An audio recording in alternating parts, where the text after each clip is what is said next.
Well, I've turned it off. I got it. Adele. Adele. You got it, Adele? Show us a picture with this thing. Okay, I want to welcome you all to this event. Anybody that's not a member of the Constitution Club, I hope you will consider to join us because, Both in or mine? okay, we're real patriots. We want our country back. And I felt led to ask Carlos Beruff to speak because he's a patriot too. I think most everybody in here must be a Trump person, right? Okay. Trump will need help in the Senate, and this man will be the one to help him. That's why we've got to do everything we can to get him elected.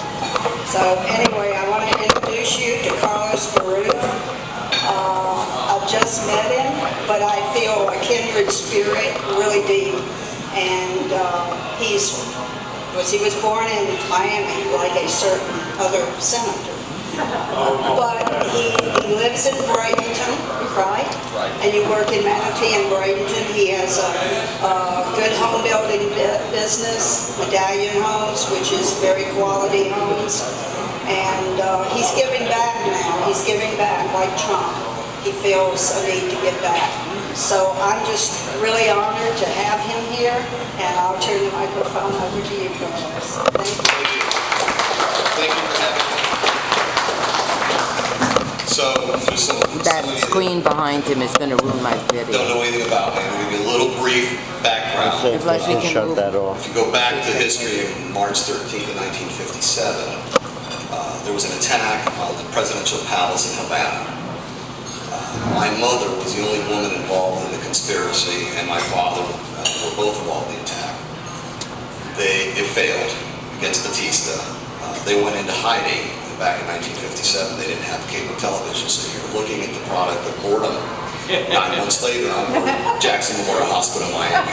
Okay, but as I've said many times, it really is the day that I won the lottery because I was born in the United States. And what I've accomplished in my lifetime, I firmly believe cannot be accomplished in any other country on the face of this planet. Because this country gives you the most important thing that anybody needs to reach their dreams. It's freedom. And that freedom has been for 2 decades, not just as president, for 2 decades, the federal government continues to grow and make it more and more difficult for young people with dreams to achieve those dreams because the impediments they create, which are unnecessary. So, yes, when I was 22 years old, I ended up in Sarasota, Florida, selling houses for U.S. Home Corporation, which some of you have lived in this area for a long time. U.S. Home used to be based here in Clearwater. And I actually interviewed for my job at Clearwater, and the opening was in Sarasota. So I started selling houses, and I didn't even know how to spell mortgage. By the time I was 26, I thought I was really smart and I'd start my own company. It went well for about 8 years until I was about 34. And then all of a sudden, I'm 34 years old and I got $20 million worth of debt. And it's 1992. Not so good. Because then I realized just how stupid I really was. Okay. The bank called me up on Friday before Labor Day 1991 and says, Barnett Bank said, no more money, Carlos. But the failures in your life is what teaches you, and it's what makes you who you are. It's not the successes. So I had options, and I'm not saying bankruptcy is necessarily a bad thing, but it was something that was very daunting to me. So my father, who my mother married when I was 10, he became the father that raised me. We were having a conversation, and he said, Carlos, if you file bankruptcy, I'll never talk to you again. And he was serious with a heart attack. So I crawled out of that $20 million hole. Wow. Without filing bankruptcy, personally or corporately.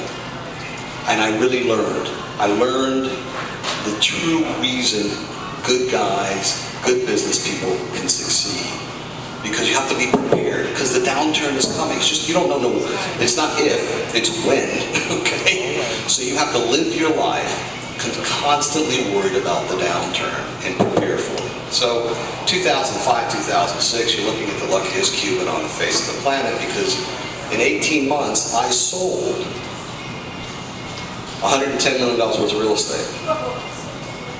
I didn't do it because I was the smartest guy in the room. I was convinced I was the dumbest guy in the room, and I know the guys that were buying from me had more money than I did. I'll tell you why I did it. Because I had learned the principles of my business, and the principles no longer made sense.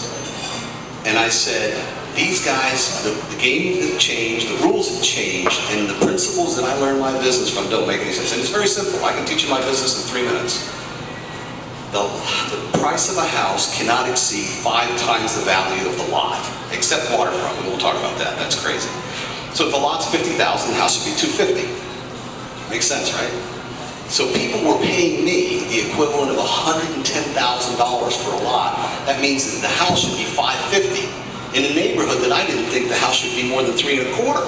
So I sold, not because I thought I was smart. I was convinced that they were much smarter than me, and I sold. Well, 2 years later, in 2008, everybody thinks Carl Spruce is a genius. When it was happening, I can assure you he was not a genius. But I learned that principles matter in business like they do in character and integrity, okay?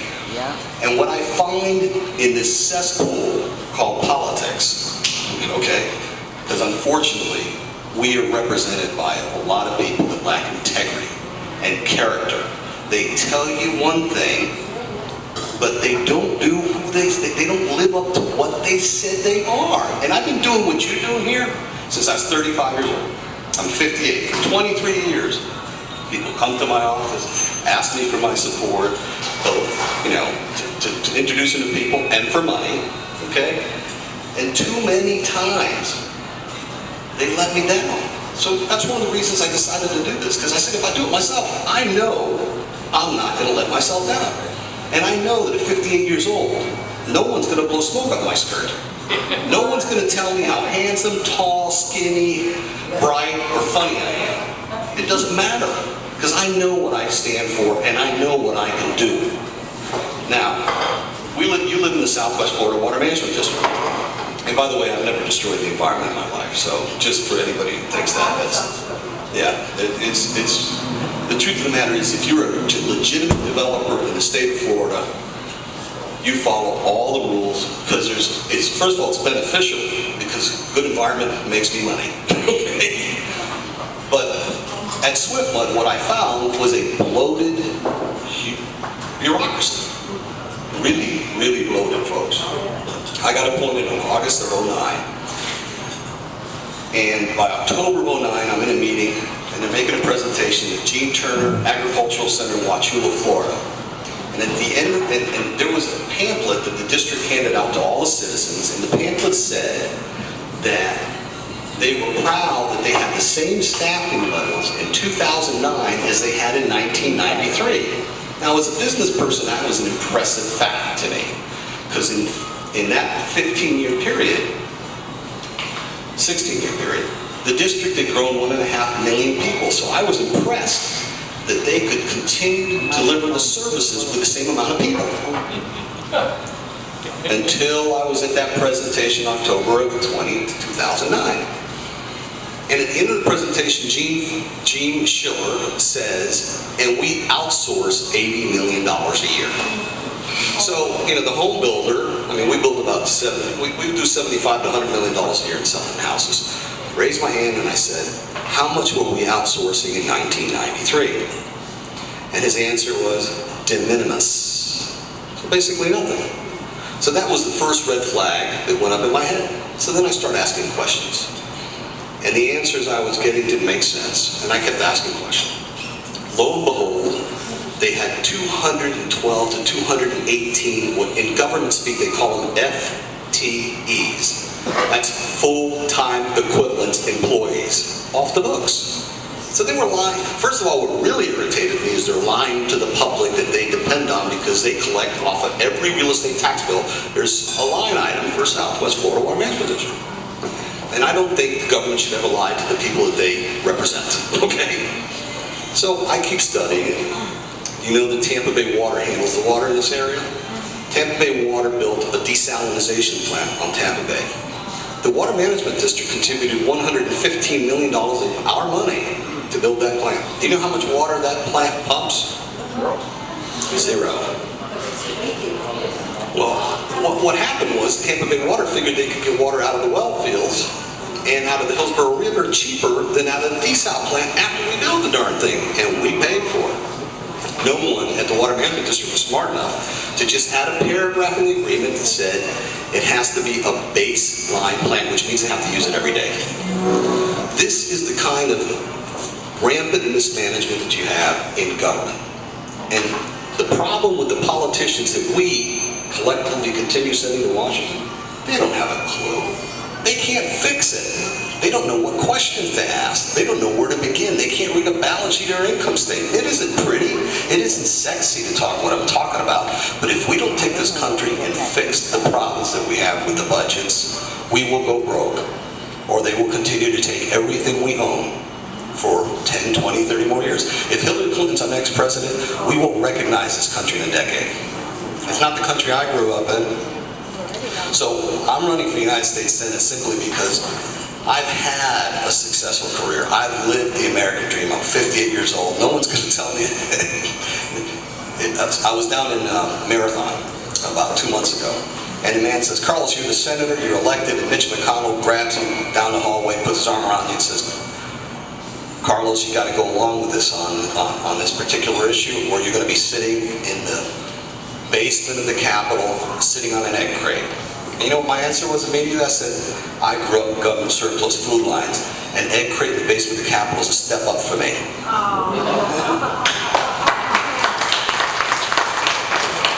You have to be able, the strongest word in the English language is no. And you have to be able to say no, because I don't care about the establishment. I've spent $8 million on this campaign. $7.6 million of it is my money. I like it that way for two reasons. It's not that I don't want, I love the $10 donation, I really do, because I got $10, I got to vote. And those are my favorites. Don't get me wrong, I like the bigger checks too, but the reason for it is twofold. One, I've been taking risks my whole life. And when my friends started saying money, I said, "Look, wait a minute. I lose my money, it's my money. I lose my friend's money, it means something to me." You understand? It bothers me to lose other people's money. My money's my money, I lose it, I lose it.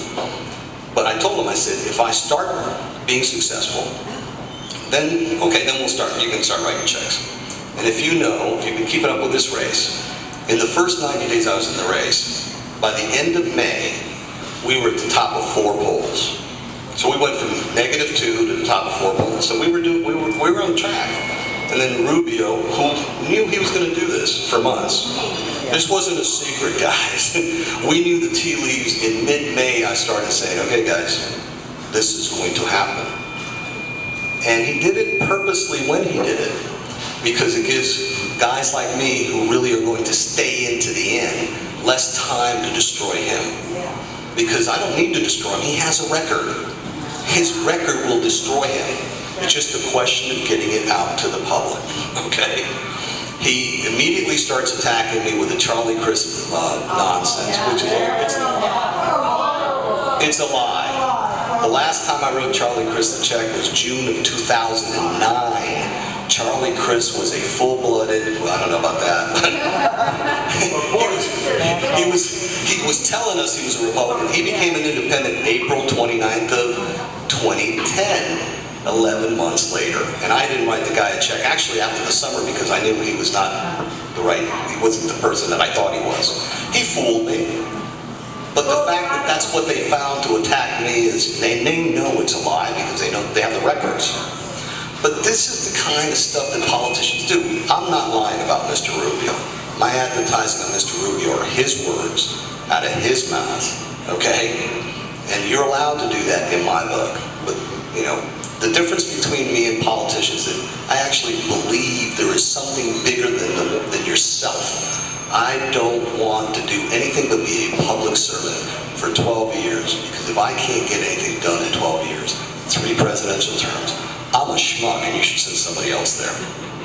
It's unbelievable. 12 years is a lifetime. But yet these guys go there and get nothing done. It's our fault. We've got, Donald Trump has to be the next president of the United States.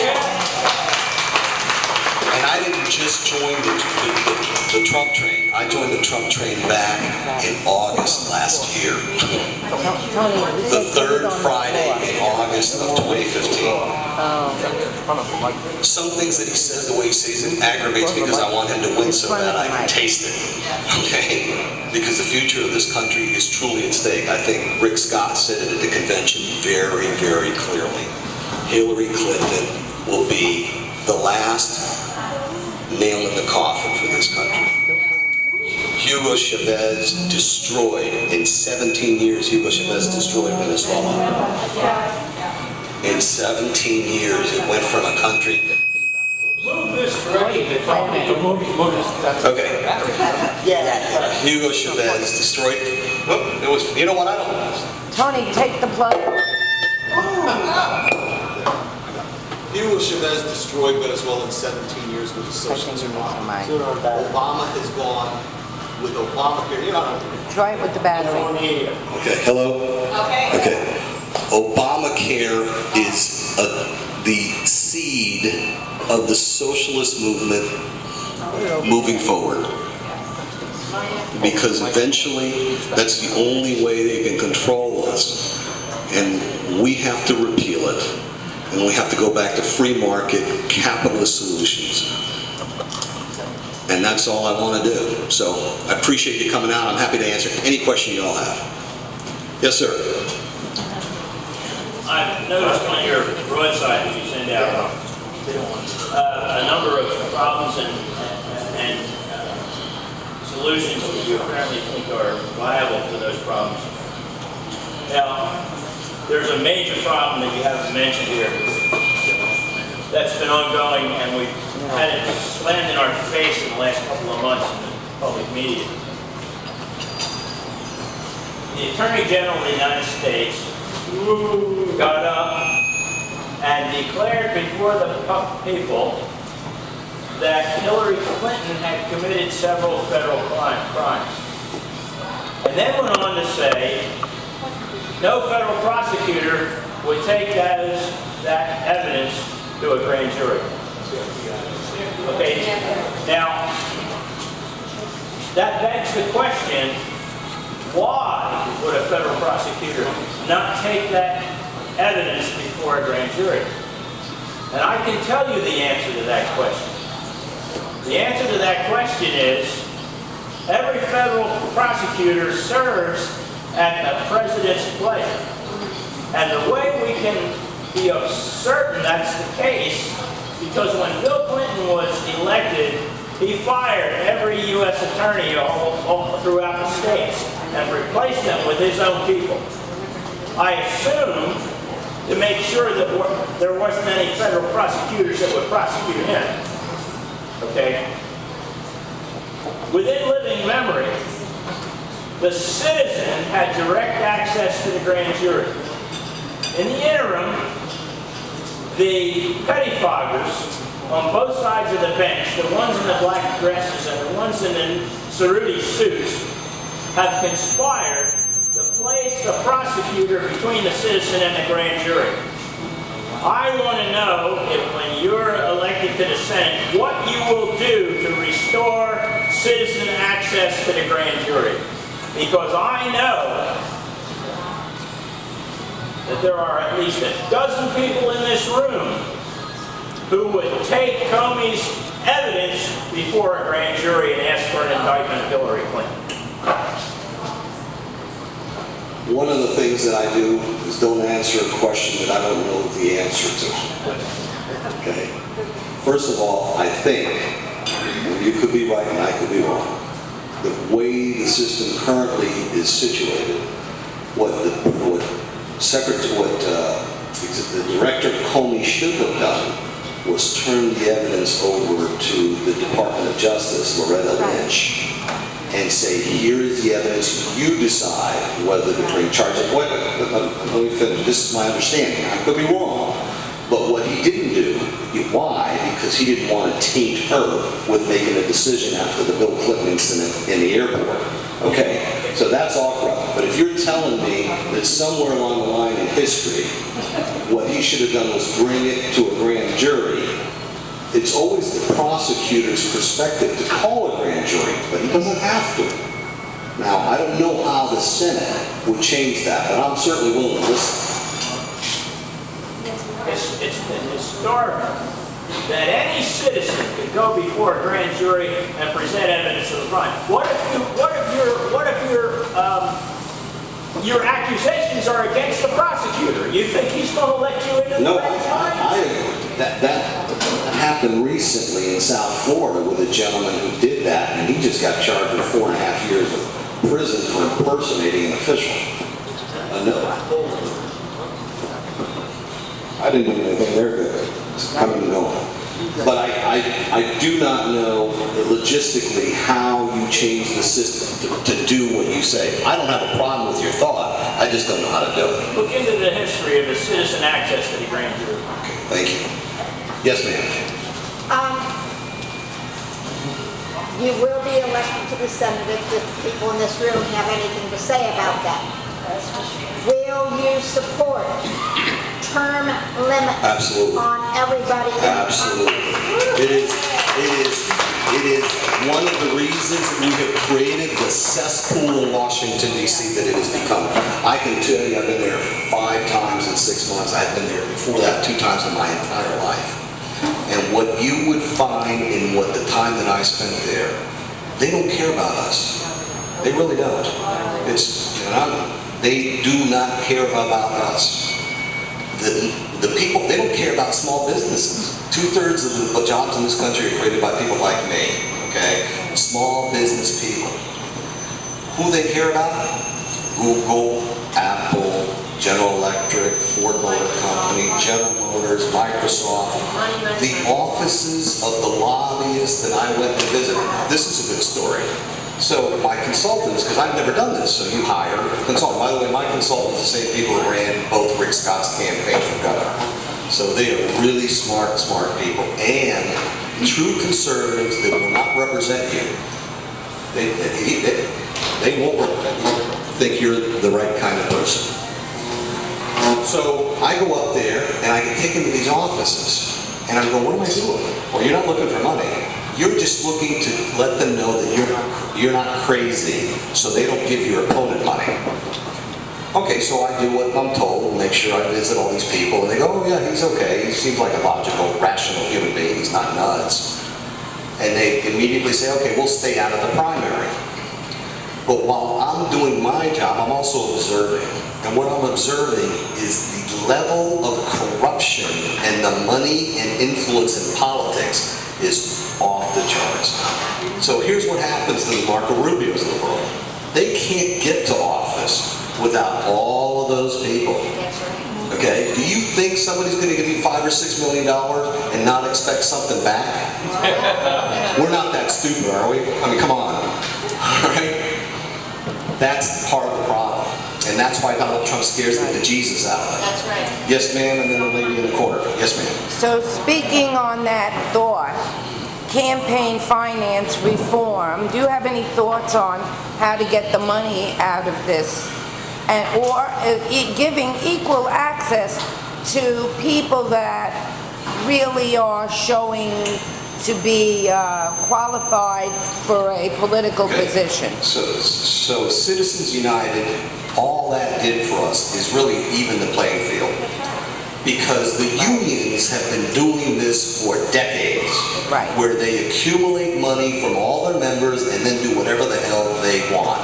So what Citizens United did was guys like me and other business guys that have lots and lots of money, a lot more than me, can write big checks to support their candidates. Where that has gone wrong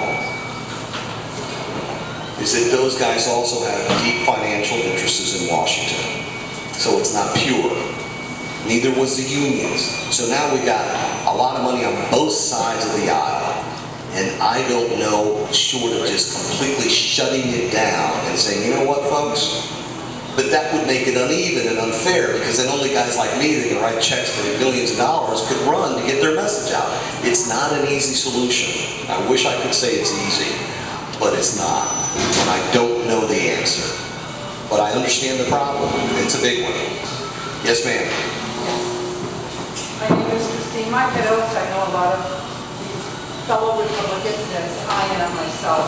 Thank you. I challenge everybody in this room to go and see Hillary's America. Oh, yeah. There will not be one person that will call for her, whether you're African American or whatever you are, if you see that documentary, is unbelievable. It is the Republican Party that is for the African Americans, not the Democrats.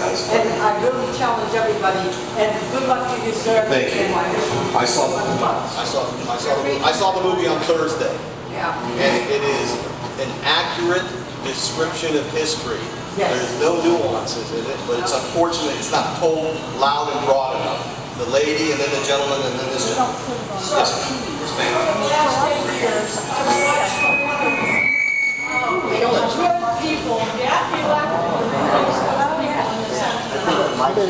Yeah, so then you go and. I went there with full intentions of doing well. Now, I've watched some of these focus groups voice their own frustration at being able to not make a difference there, and some of them have voted out. So if you can go in there, how are you going to be able to make a difference against that machine that's sitting there? That's a great question. So, when I got on the SWIFT board, there were 13 of us. And I had started finding things out, like I told you a little bit earlier about money and the plans and stuff. By the time September 2010, I've been on the board for 13 months, and I go to the board with I put in a PowerPoint, I don't know how to do a PowerPoint presentation, but I know how to ask my people to put one together for me. And I'm not proud to say I'm not a college graduate, but there's a little term called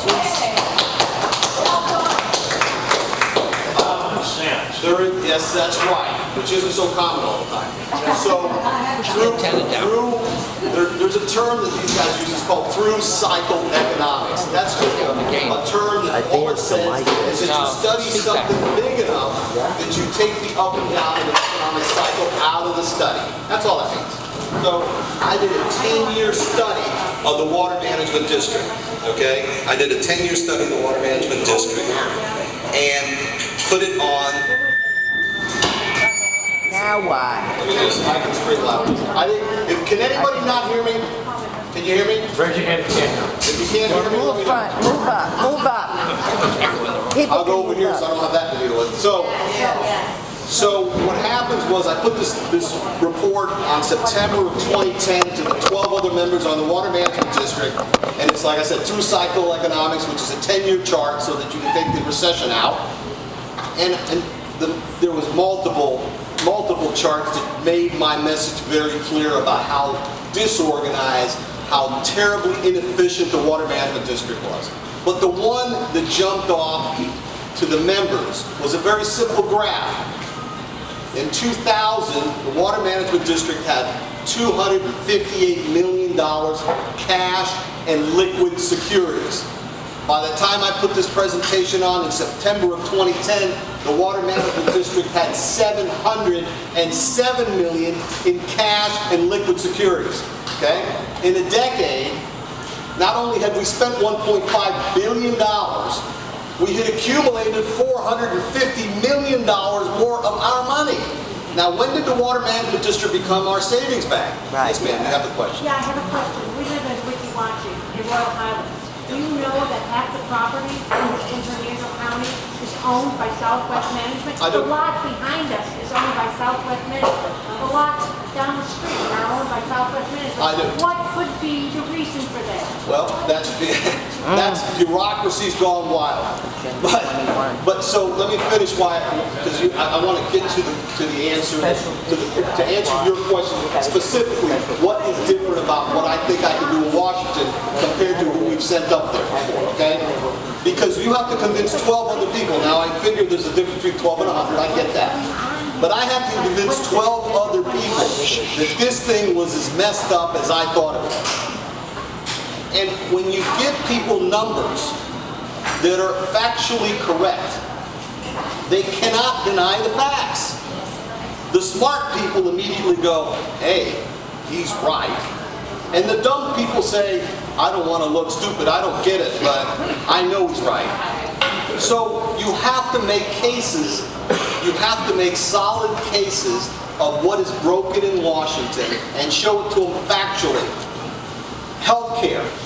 Healthcare is wasting $250 to $360 billion a year in one line item, a $1.2 trillion.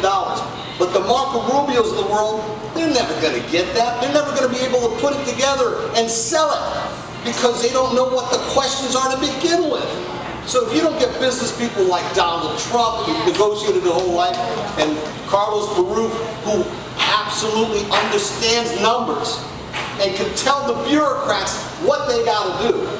The bureaucrats will take, like they did at the Water Management District. All the people in the Water Management District were good, hard-working people. The members on that board. The lady who was sitting next to me, the day I made that presentation, was a wonderful woman.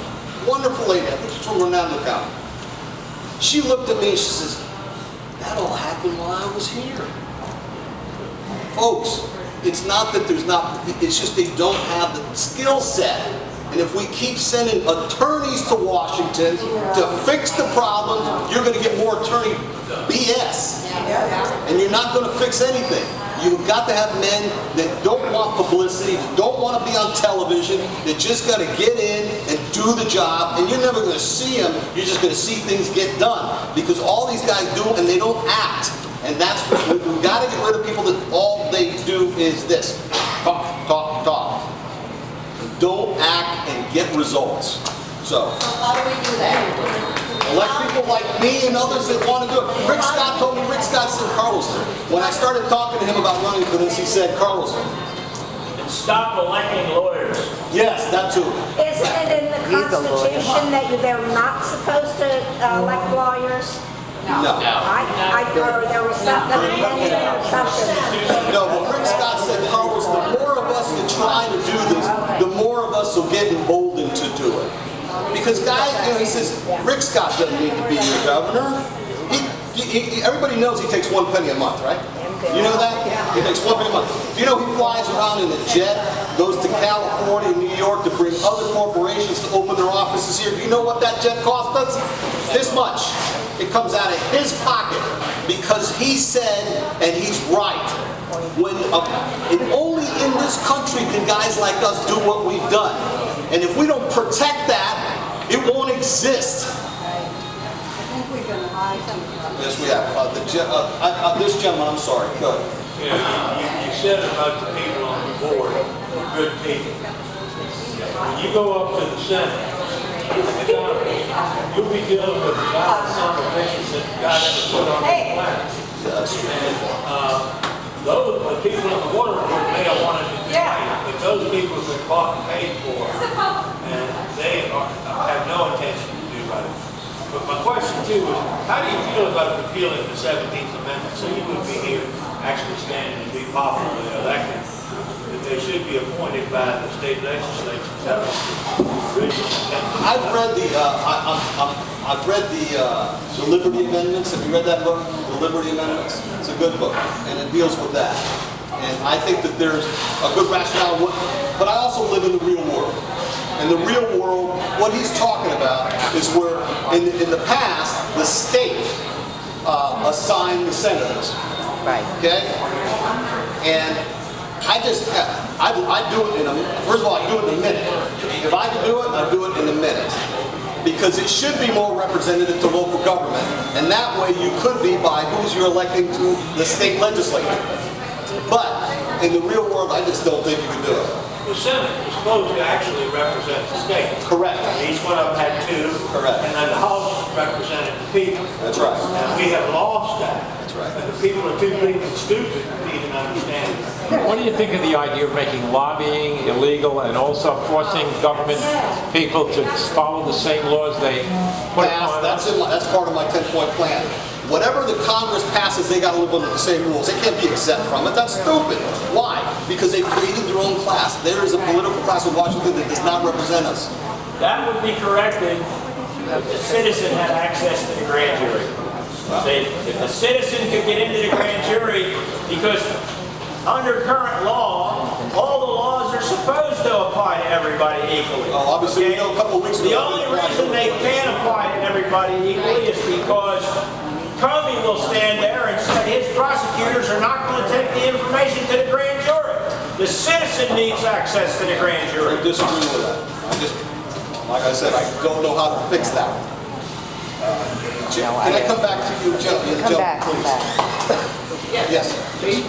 Yeah, first of all, just a comment. Those of you that might want to go to Breitbart.com, Peter Schweitzer book, Clinton's Cash, is now a movie. And unfortunately, none of us get to see it. But if you've got a Democratic friend, perhaps... It's on YouTube. You can get it on YouTube. Yeah, no, I know. But the problem is if we don't need to see it, we already know. You need to get people to You can get it on YouTube. 5 goals. The first 4 of which are nothing more than reputation of Saul Alinsky's book, Rules for Radical. Correct. The real circumstances are we've had a Democratic Congress, a Republican Congress since 2014. House and Senate. Nothing. What do you mean by replace Obamacare? Let's just do that one. I have 4 grandchildren over the age of 26. One has health insurance because she works for the government. The other 3 don't want health insurance. What are you going to do? Well, first of all, you have to repeal Obamacare and you have to replace it. I'll tell you why. Repeal Obamacare needs a president because otherwise the bill that gets lost gets vetoed and you're not going to be... No, of course. If Donald Trump's the president, we don't stand a chance. There's been countless House bills to repeal Obamacare. It goes nowhere. Whether the question is, assume we elect Trump, assume you're elected, assume the Senate and the House are Republican, and you're going to replace Obamacare. Yeah, simple question. What with? I'm a board of the government. Okay, so I was appointed a year ago May to be the chairman of the Florida Health Care Commission. Okay, so what does a home builder know about health care? Nothing, right? Except it cost me $250,000 to provide it to my employees every year. They pay $150 a month, I pay $250,000 a year. Okay? But that's okay because that's a benefit I want to give my employees. What I learned will scare you. It really is terrifying. And I learned it from people that are not involved in Florida politics. A guy drops off a book in my office called Unaccountable. Read it. The only thing I like about the New York Times is that it was on the bestseller list in the New York Times, but that's about the only thing I liked about it. So read Unaccountable by Dr. Martin McCary from Baltimore, Johns Hopkins Medical School. And to tell you that Marty's a pretty bright guy, Marty and his partner were one of the people that Steve Jobs consulted with over his pancreatic cancer situation. And Steve Jobs could afford anybody he wanted, right? So Marty's a pretty bright guy. Marty comes down. I said, oh, no, here's what happened. I called him and I tracked him down with 2 phone calls. I said, Marty, will you come and speak to our commission? He said, love to. I called the governor. I said, Governor, I want to bring people that are not associated with Florida politics because we were labeled Rick Scott loyalists, which I am proud to say I am. Take a board for the guy. Dummies and incompetent. And he said, that's a great idea. So I bring Marty down. Marty tells me there's 35 to 50% waste in the delivery of health care in this country. 35 to 50%. We're not talking peanuts here. Then I get a guy out of Oklahoma City, a guy named Keith Smith, Oklahoma City Surgery Center. He opened it in 1996, way before any of us in this room could spell Obama. So it's not a reaction. Keith Smith is a free market-driven libertarian. I don't know what Marty is, and I don't know what the next one is. He comes down, he says, Carlos, there's 40 to 55% waste in the delivery of health care in this country. And the results are getting worse instead of better. Keith Smith, 2 weeks after he spoke before us, was named in Forbes magazine as one of the 7 or 12 men in the country that would change the delivery of the face of health care in this country. Forbes magazine does their homework, okay? Then I get the third guy out of Salt Lake City named Brent James, and he says 40 to 50% waste of healthcare, waste in the delivery of healthcare in this country. Now, guys, I'm not that bright, but if 3 people from 3 different parts of the country tell you that there's a better way, and they're at the top of the game, these are respected professionals, and we spend $1.2 trillion in Medicaid and Medicare in this country, think about it. If we could just save 30%, it's $360 billion. So to answer your question, Very simple. You have to get those kinds of people to completely start from scratch. Part and parcel with what's wrong with Washington today is that they pass laws on top of laws on top of laws, and nobody can understand them. I went to read Obamacare because I said, well, I'm going to run for the Senate. I'm one of these guys that needs to know stuff. You can't read Obamacare. You know why? Because on page 30 it refers to another book that was written 15 years ago in another section. You cannot fix Washington with that kind of mentality. You know, you have to start from zero. You build the thing, you beta test it like it's become famous in IT. You beta test it, and then the day you got it beta tested and complete, you implement this one and you kill this one. And if you don't go around and solving the problems with common sense solutions, you're not going to do it. And you know what, the Water Management District, they didn't even know what zero-based budgeting was. We introduced zero-based budgeting. Do you know they couldn't tell you how many wetlands have been impacted in 16 counties? Now there's a policy. Every year, every county commissioner in 16 counties gets a letter. And it says, Pinellas County, you impacted 4 acres of wetlands and we created 12. You know how people come up and say how the environment is being destroyed all the time? You heard it. You hear it at county commission meetings, you hear it at city council meetings. Would you be surprised if we have created 8 times more wetlands than we've impacted in the last 30 years? Don't be surprised. That's a fact. That is a fact. There is 8 times more wetlands today than there was in 1984, folks. That's right. But that's not what the environmentalists want you to believe. Right. That's my question. My question is, will you... I'm sorry, did I answer your question? You certainly addressed it. Okay. My question is, will you vote against any further sustainable development, protect property rights, stop with the conservation easements, the creation of wetlands, the creation of monuments in this country? They are taking our private property and making it federal land. And why do we have federal land in the state of Florida? He's actually put his money where his mouth is. I have sued the state and the counties over private property rights because every time I win, everybody in this room wins. Right. Every time I pay my attorney to win those battles, you all win. And it is a disaster, and we don't need... You know, the state of Florida, we already have in public lands 32% of the whole state of Florida is owned by the federal or state government.